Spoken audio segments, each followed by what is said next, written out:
Okay, I am Delphina Bailey Nichols, and this is the follow up video for the second night of Passover.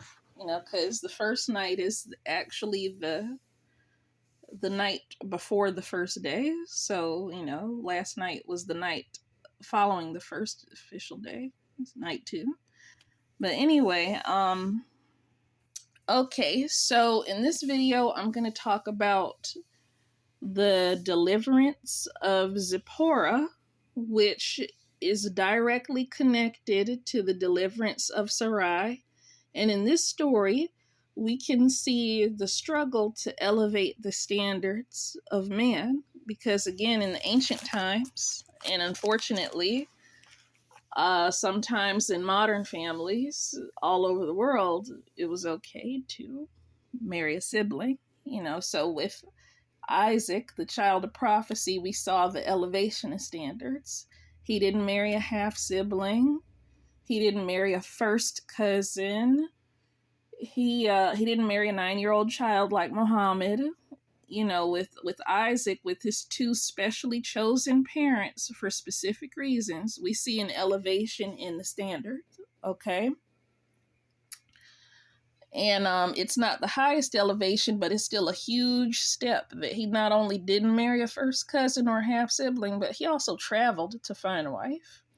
And on top of that, looked for character and not just beauty.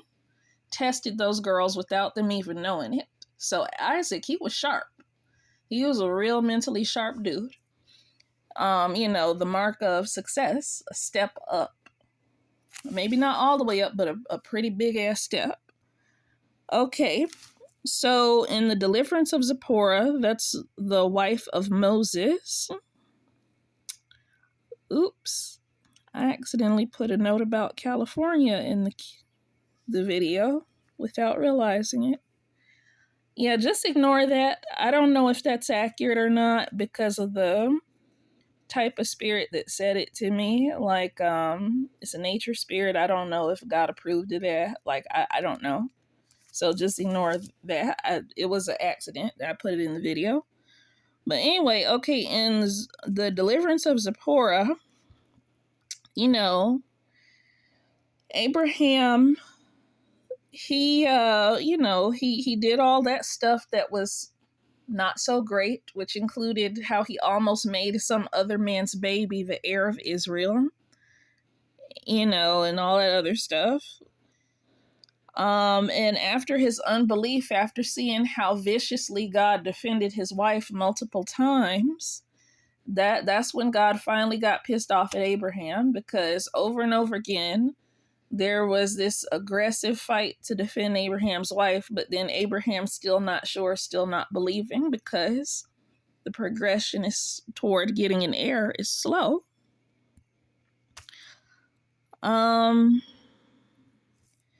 So Abraham, he receives the prophecy that the 4th generation of his people will return to Israel after going into 400 years of slavery, right?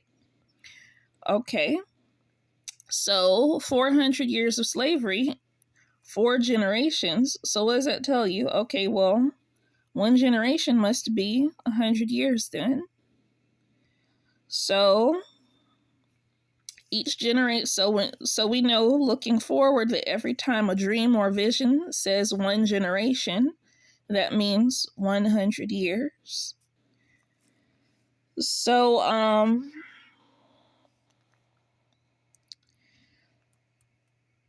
and also we know that Abraham also has some Nephilim giant ancestry, and that he must have been very tall and very strong because he's an Amorite. And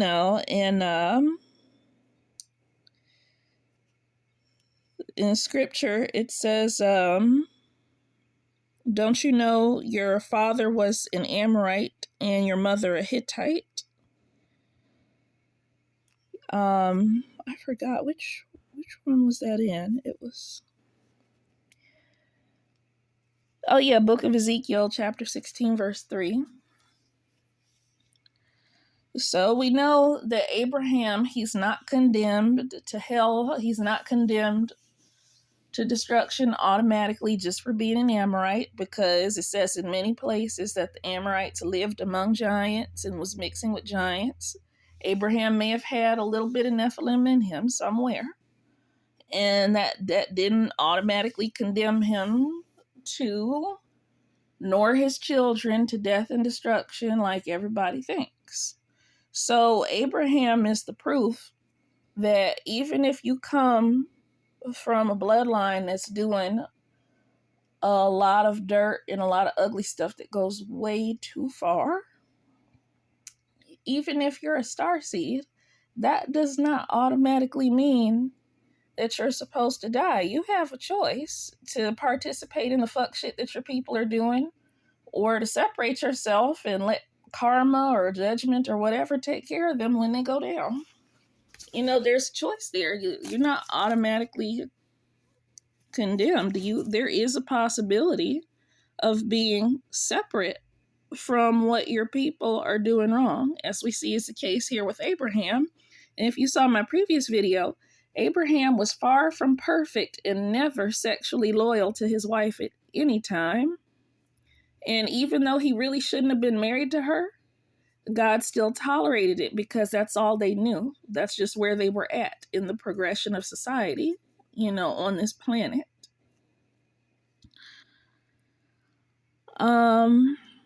So leading up to the deliverance of Zipporah, there's a prophecy. So her husband, he's part of that, Moses, he's part of that fourth generation that would return to Israel to wipe out the iniquity, the evil of the Amorites, his father's own people, who were known to be Nephilim.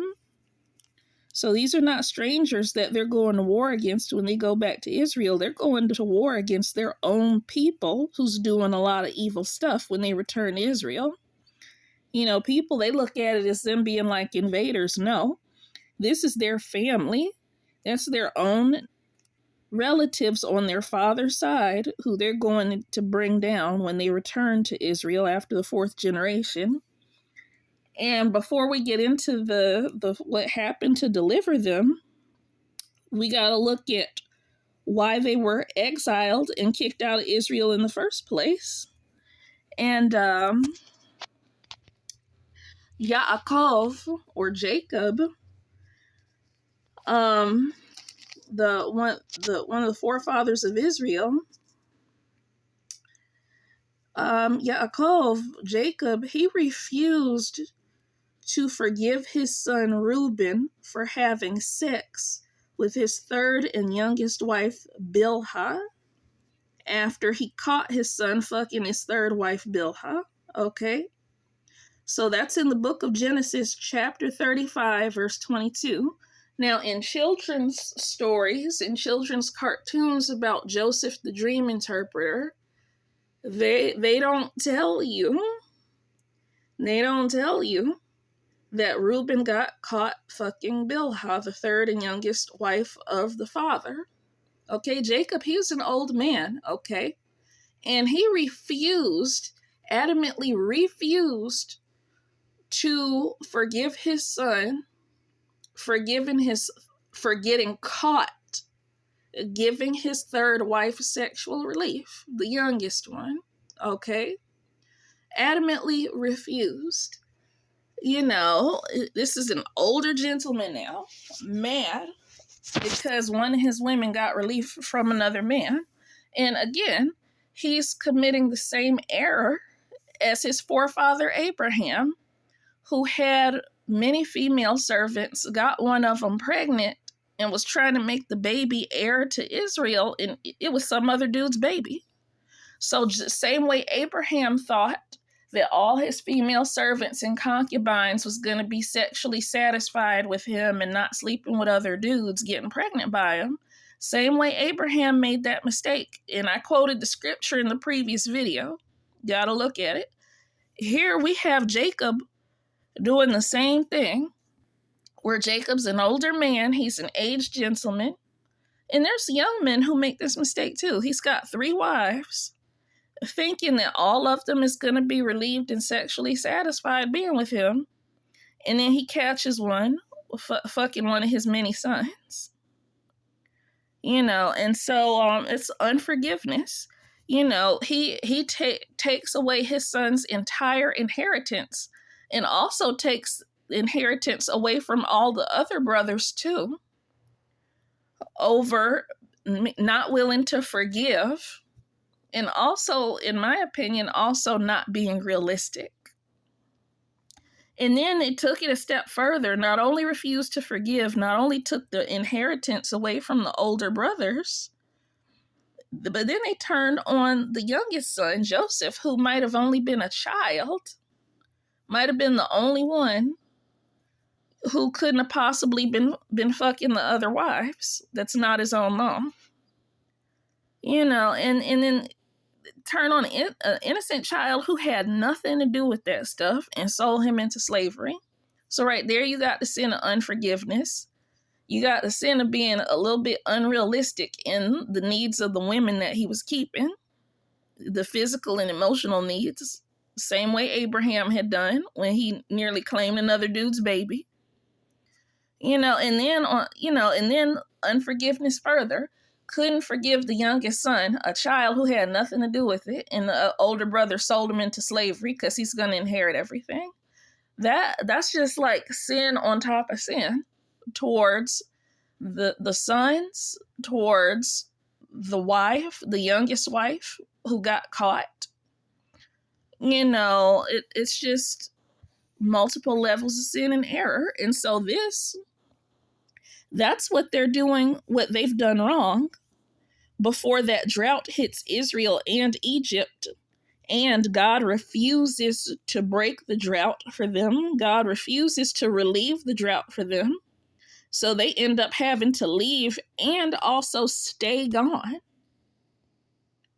They can't even go home because the drought lasts so long. And then that's part of how they end up fulfilling the prophecy to become slaves in Egypt. Jacob made the same mistake as Abraham. Long before Hagar came along, Abraham was claiming another man's baby because he had all these female servants getting them pregnant.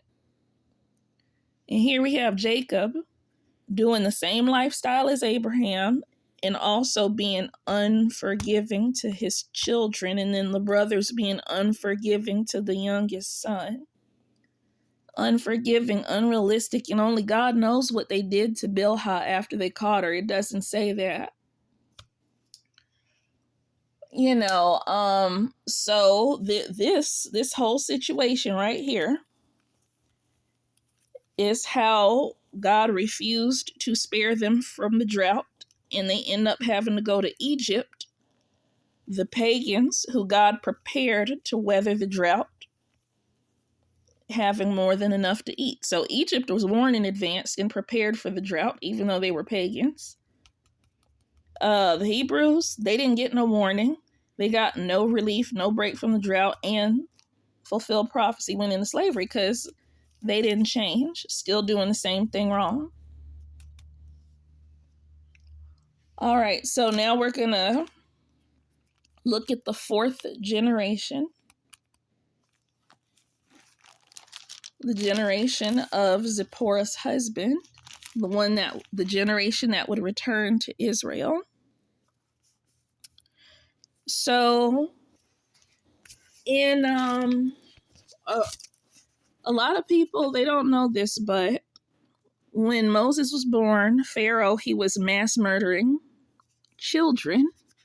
And in the book of Exodus, chapter 1, verse 22, it says, and Pharaoh charged all his people, saying, every son that is born you will cast into the river, and every daughter you'll save alive. Okay, and I think a lot of pagan people think it's hard to believe, or maybe they don't care, I don't know, that a king would do that. But let's look at modern times, because modern rulers, they still do things like that. Because, those babies in the Bible that were thrown into the river, they either drowned to death or alligators ate them. Well, crocodiles. Sorry, alligators are American. It's crocodiles. So, and when we look at America, like American elders who are still alive today, some of them did the same thing. You know, some of them, they fed American Black children to alligators, just like the Pharaoh in Egypt who fed Hebrew children to crocodiles. And, you know, the male children, not the females. And when we look at Native Americans, we look at the residential schools that a lot of Native American children were sent to. Okay, well, there's mass graves in Canada containing like more than 12,000 dead Native American children. And, you know, and a lot of the same thing was done here in America, where they put a lot of Native children in mass graves here in America. You even have emancipated slaves who were sent into a huge mass grave. Immediately after being set free from slavery, they were killed. They call it the Devil's Punch Bowl. So we can see modern examples where there are rulers who still do this today.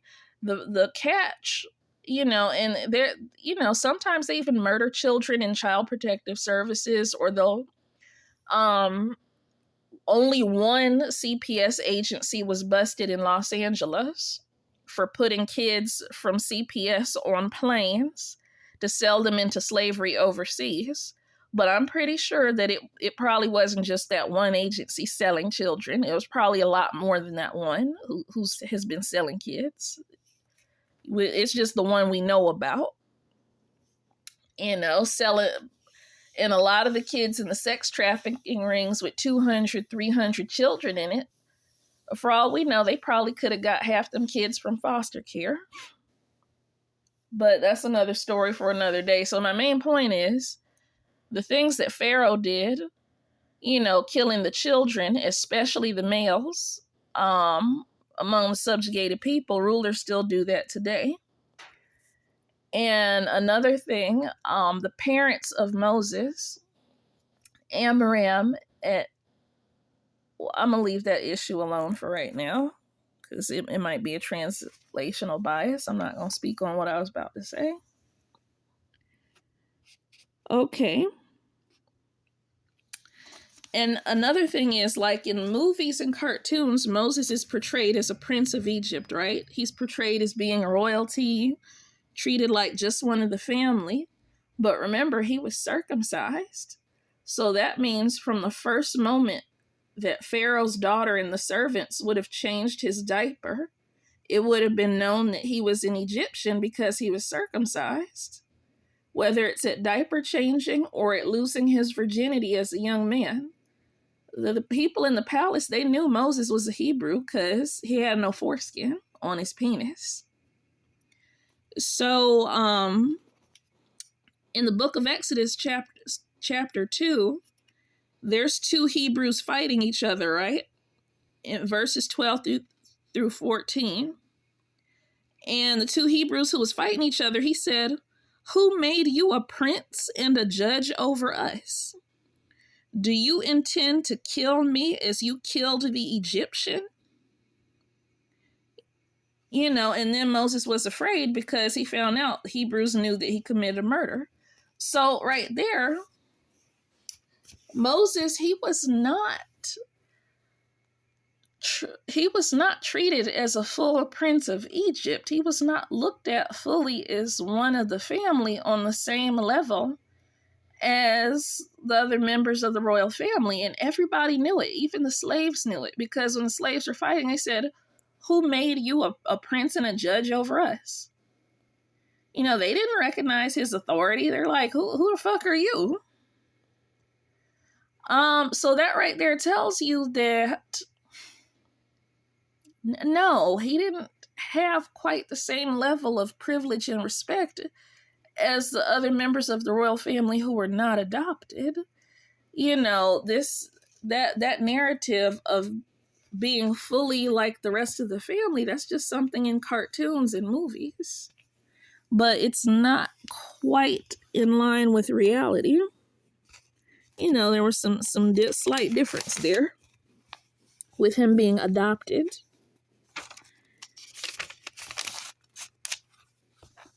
And so, now I'm going to go over the plagues, okay? Now, in the book of Exodus, chapter 9, verses 14 and 15, you know, God speaks to Moses. You know, this is fast forwarded to after he's already been in the desert to a new place and found a wife for himself.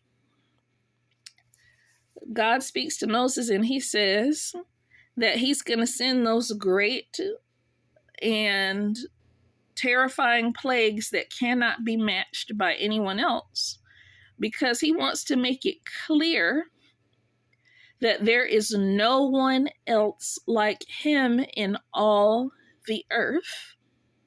Okay? So these plagues, it's to make it crystal clear that all these other gods and all these other beings in all these other religions, they're not like him. There is no other like him. That was the point of doing those things, to prove, yes, there's a difference. And when we take a look further, another look at the plagues, it says in the book of Exodus, chapter 11, verse 7. Oh, goodness, I've been writing that backwards. I wrote it wrong on Facebook. I got to fix that. But anyway, in the book of Exodus, chapter 11, verse 7, it says, "But against any of the children of Israel shall not a dog move his tongue against man or beast, that you may know how the Lord puts a difference between the Egyptians and Israel."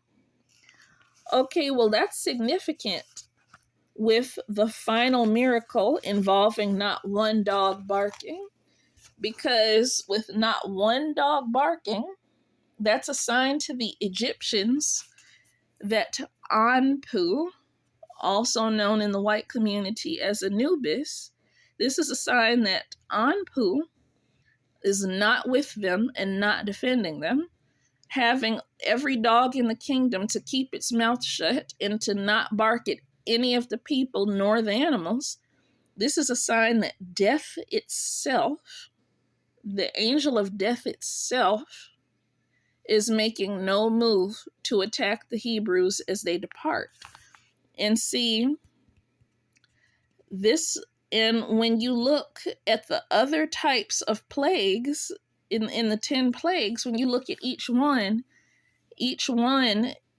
is symbolic of a specific Egyptian Neteru out of the main 11 not standing with them.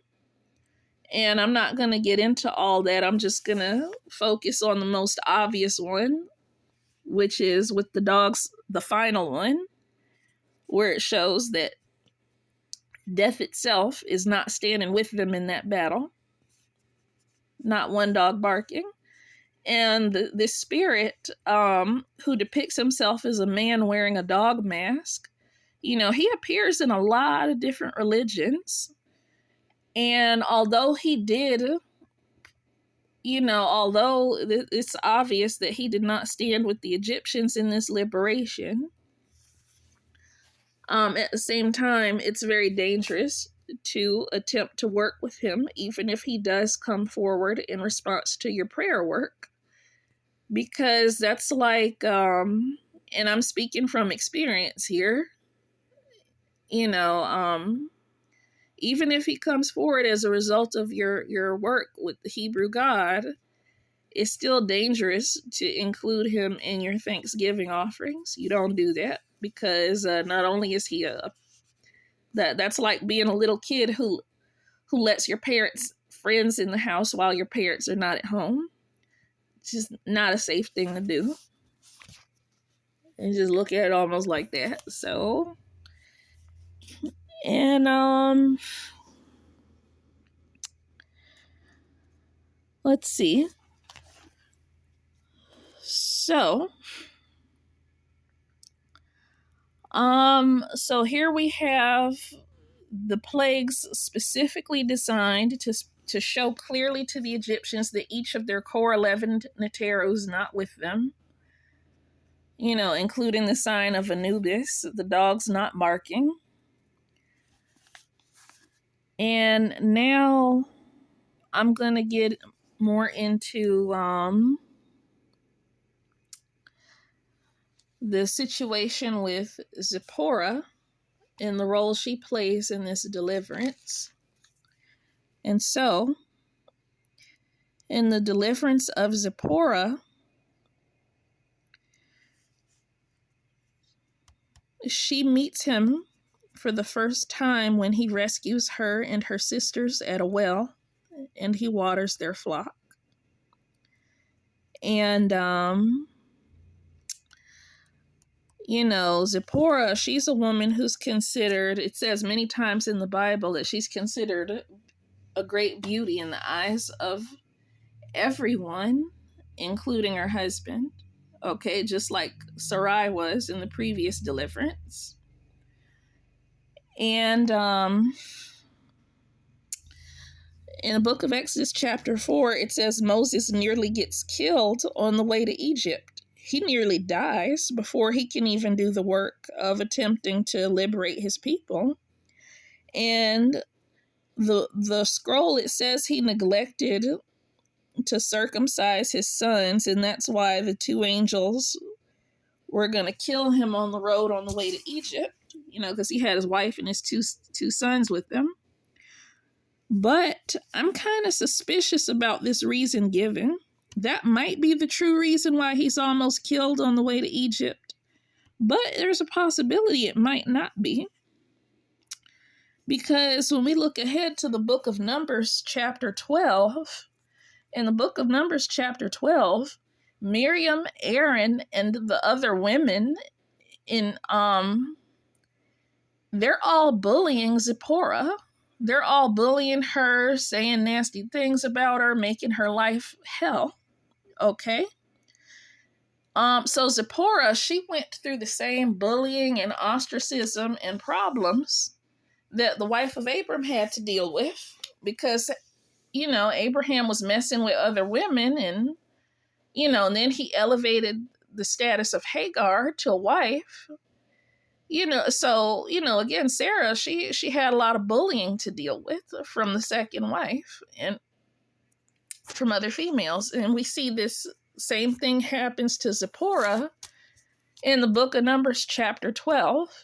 But the difference with Zipporah is that in her story, her husband is not bullying her together with the other women.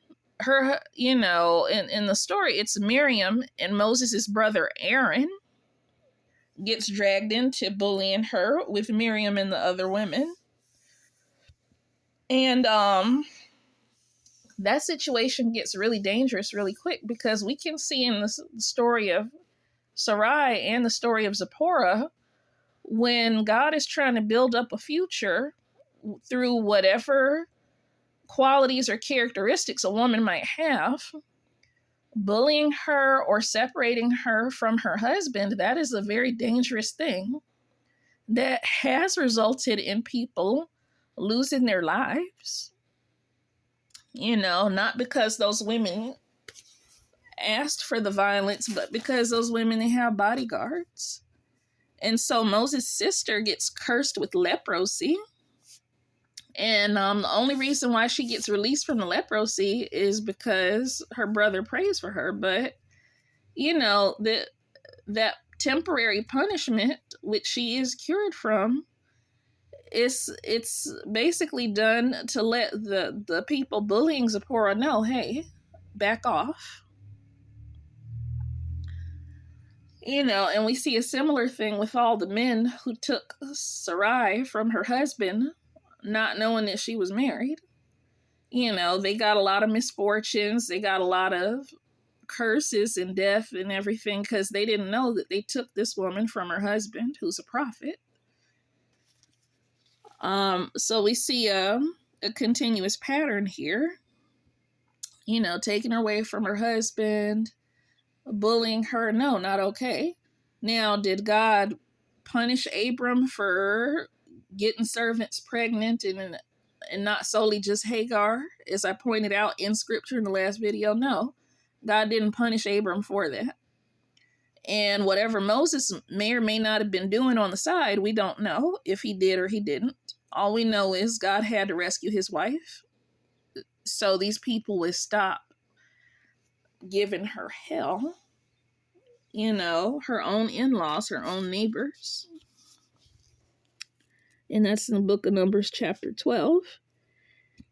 And now again, for the defense and protection that was given to Sarai and Zipporah as the wives of leaders, it says, the Lord shall fight for you, and you shall hold your peace. And isn't that what happened for Sarai when other men took her from her husband? The Lord fought for her, and she just held her peace. And eventually she was returned to her husband. And in this situation with Hagar, Hagar was pissed when Sarah eventually gave birth to an heir. And even Hagar's son was geared up to bully the baby. And that's in scripture too. And all Sarah had to do was hold her peace. And God dealt with Hagar with the nasty attitude. God dealt with Ishmael, the older son, who was not the one that everything would be built on. The older son not under the covenant through the second wife. God dealt with them. And with the bullying and the threat that the older son posed, all Sarah had to do was hold her peace, and the Lord fought for her. And we know that God did the right thing in sending Hagar away. Why? Because this woman and her son, who was not under the covenant, their prophet was a man who married a 9-year-old and created one of the most violent, dysfunctional cultures on this planet. Now, granted, all governments and all cultures are wrong and commit human rights violations and abuses on varying levels. All of them do it. But we know today that out of all of these messed up nations and cultures on the earth, we know that the one that was born from Hagar was founded by a pedophile married to a 9-year-old, and it's one of the most violent, dysfunctional ones on the planet. So when Sarai held her peace and allowed God to fight for her, God made the right decision when he told Abraham, Sarah's son is under the covenant, but Hagar's son isn't, even though I will bless him because he's your child. He's not a covenant baby, but he's going to get blessings. That was a wise decision, and we can see today it was the right one. Let me see.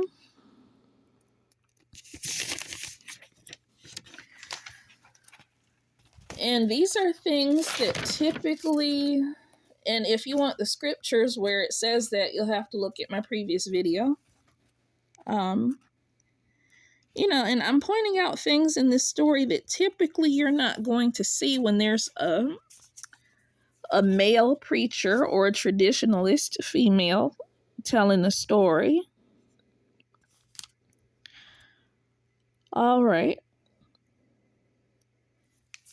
Now, hold on a second. There's one more thing I want to point out for the feminist Passover.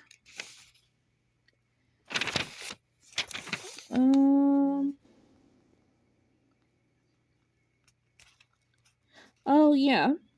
Now, it says God actually spoke to the entire congregation, the entire nation of Israel, after he called them out of slavery. God wasn't just talking to Moses alone.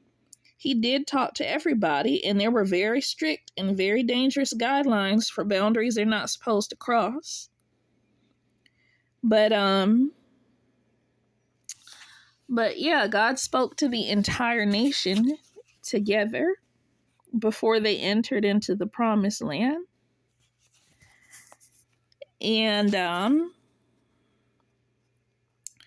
it says, "And the Lord said to Moses, Lo, I come unto thee in a thick cloud, that the people may hear when I speak with thee, and believe thee forever.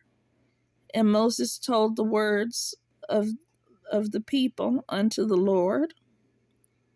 So here in Exodus 19, verse 9, we see that God did speak to all of the nation of Israel, although he shrouded himself in thick clouds and thick darkness. And when God appeared in the thick clouds and thick darkness to speak to all of the people in the community together, there was thunder and lightning and thick clouds and a voice like a trumpet and the ground shaking, and the whole experience of God speaking to everyone as a group, that was scary. That was really scary. He wasn't quiet. He was loud, and he just got louder and louder. And of course, if people knew that, well, anyway. So later in the story, the people eventually decide that they would rather have God to just talk to Moses, because having God talk to the entire community together is terrifying. It scared the shit out of them. It scared, just look at it. Who wouldn't be afraid of that?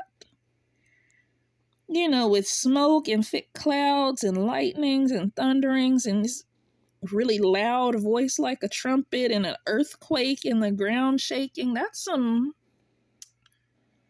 pretty serious stuff. And again, in my previous video, I said something about the possibility of a lightning storm of the century in September. And again, I'm not sure if I'm supposed to be repeating that or not because of the type of spirit that told me about it. I don't know, but I'm thinking maybe that lightning storm of the century, if it does happen, maybe it might have something to do with this. And, so I'll just give my commentary on that at a later date if it does occur. I don't know if I'm supposed to stay here I'm probably, I don't know. Let me see. And the other thing I want to point out, the final thing I want to point out for my second night of Feminist Passover is this excerpt from the book of Exodus, chapter 20, verses 9 through 11. And these verses, in my opinion, make it crystal clear. Now, this modern version is different from the older version that I read. The older version says that if a man has a female servant, he's supposed to treat her equal to his wife. And if he cannot provide for housing, cosmetics, lotions, and sex equally to the women, then he has to let his female servant go. And what I've noticed is in the modern version, they took out the part about sex and they changed it to say duty of marriage.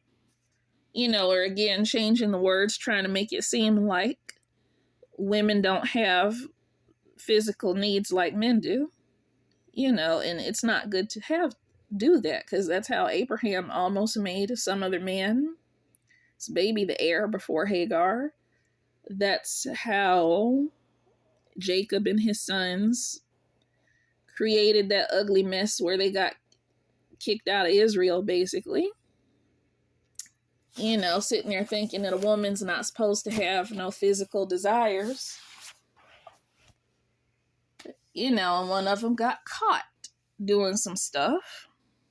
It's not good. You know, and if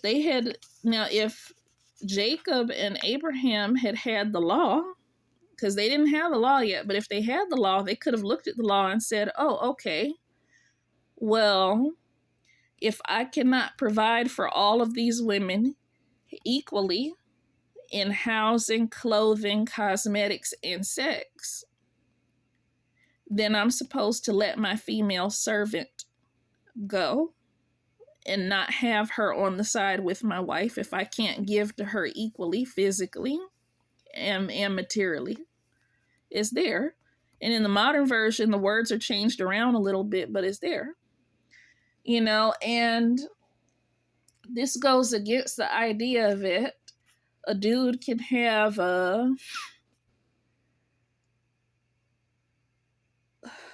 multiple women and be using all of them for their money.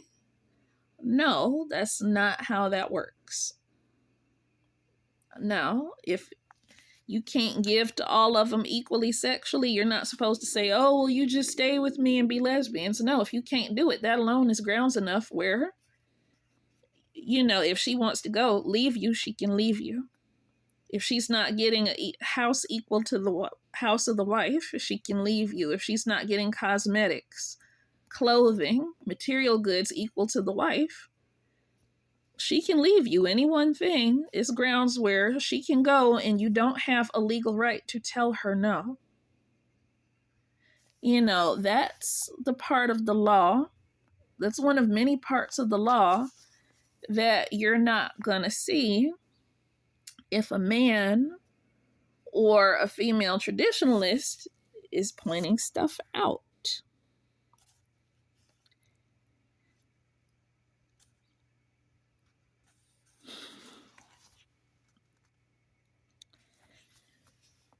And let me see here.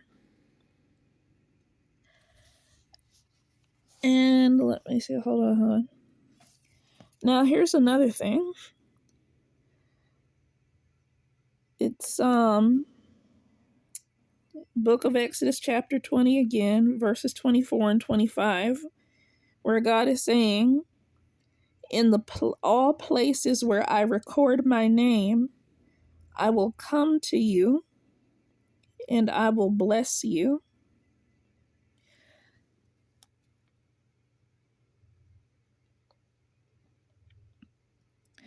So this is connected to the book of Revelation at the end of the Bible, because in the book of Revelation it says, when Yeshua returns, the true law, not the fake law invented by man, but the true law of the Lord will be written on the tablets of his people's hearts, whether it's the people from the bloodline who's born to be a bloodline of priests, or whether it's people who are converts.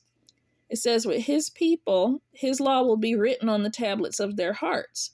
So what that means is, if his law and his name is written upon you by him spiritually, that means he's going to come to you in any place where your body or soul travels, and also bless you in any place where your body or soul travels, if his name and his law is spiritually written upon the tablets of your heart by him.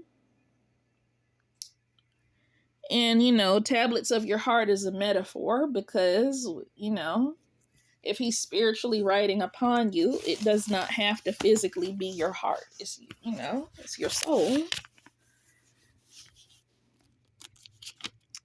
And let me see what else I want to go over here for my 9 nights of... Oh, yeah. Another thing. It says Under the old covenant, it says you will not suffer a witch to live. In the old covenant, it says a witch is supposed to die. But we have to keep in mind now that Sarai, the mother of Israel, she was a witch.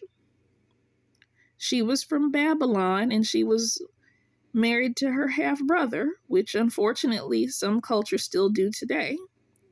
But in this story, the Deliverance of Zipporah, and future stories, we see a move away from marrying relatives, where it's over time brought to a stop.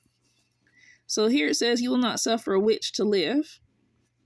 That might be a law of God, or it could be something that man added in, because as we know, men have been twisting things for a long time.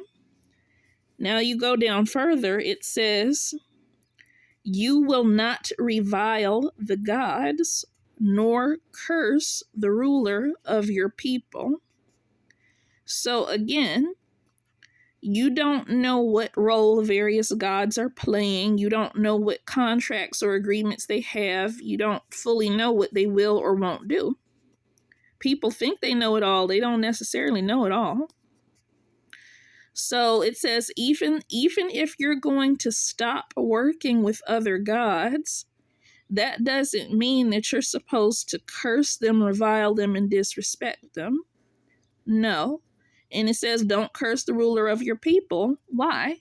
Because just like Sarai and Zipporah, you're supposed to hold your peace to whatever extent you can.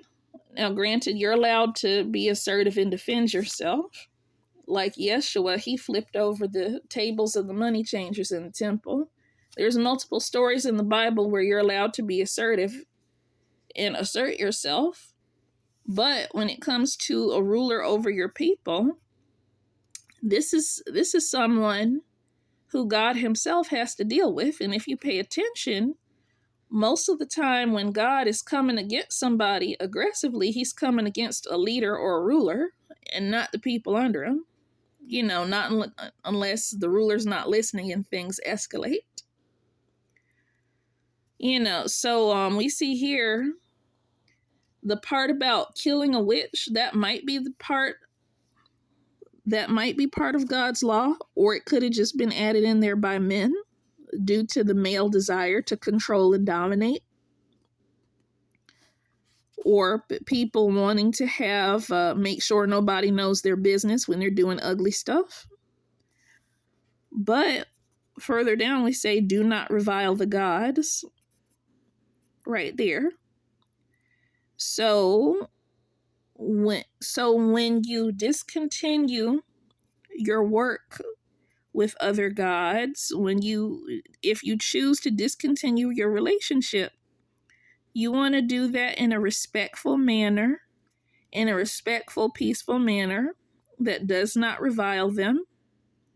And you just go your separate way from the other gods, if that's what you choose to do, like a mature adult. It's right there. You don't disrespect them, revile them, cut up their altar and burn it and curse them. Like, no, if you're gonna destroy an altar, just respectfully in the relationship, and then do what you're gonna do after that. You have to respect. And we can see in a lot of modern exorcisms that people, it can be dangerous dealing with other spirits that you don't know. Really dangerous. Sometimes, not always. Let me see. And so,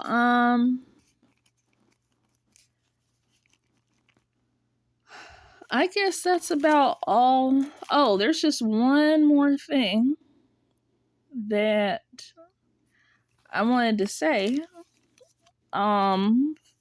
For night 2 of Feminist Passover.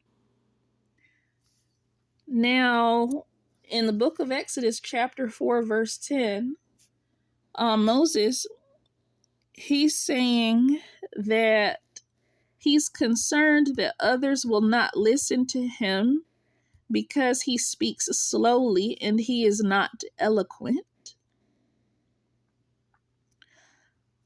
Okay.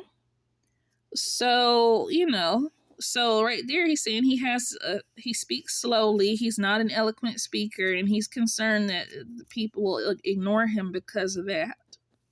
So right there, we see that Moses is a humble man. He knows what his shortcomings are.